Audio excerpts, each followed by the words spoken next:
Chaque année, 70 000 Africains professionnels et qualifiés quittent le continent. En comptabilisant toutes les catégories de migration, professionnelle, familiale, économique, demande d'asile et autres, la même source estime que 20 millions d'Africains sont partis en 30 ans. Tous ces expatriés et leurs descendants constituent ce qu'on appelle une diaspora. Et on va voir pourquoi elles sont importantes pour l'Afrique à bien des égards.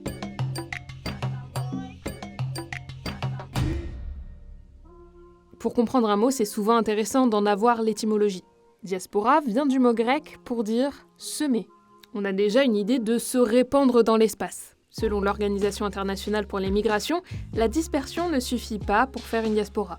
Il faut que les membres aient un sentiment de communauté ou d'appartenance à leur terre d'origine et qu'ils participent à son tissu culturel et économique. Ce point-là, il est super important. En 2023, au Sénégal, les transferts d'argent de la diaspora représentaient 600 milliards de francs CFA, soit 2,4 milliards d'euros. C'est 10,5% de la richesse du pays. Au Mali et en RDC, les transferts de la diaspora représentaient 7% du PIB en 2019.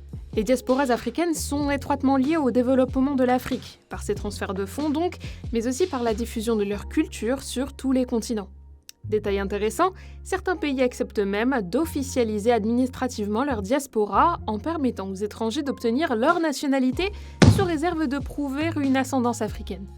C'est le cas du Bénin en 2024, mais aussi du Ghana depuis 2019. Et c'est comme ça que le chanteur américain Stevie Wonder a officialisé son sentiment d'appartenance à la diaspora africaine en obtenant la nationalité ghanéenne.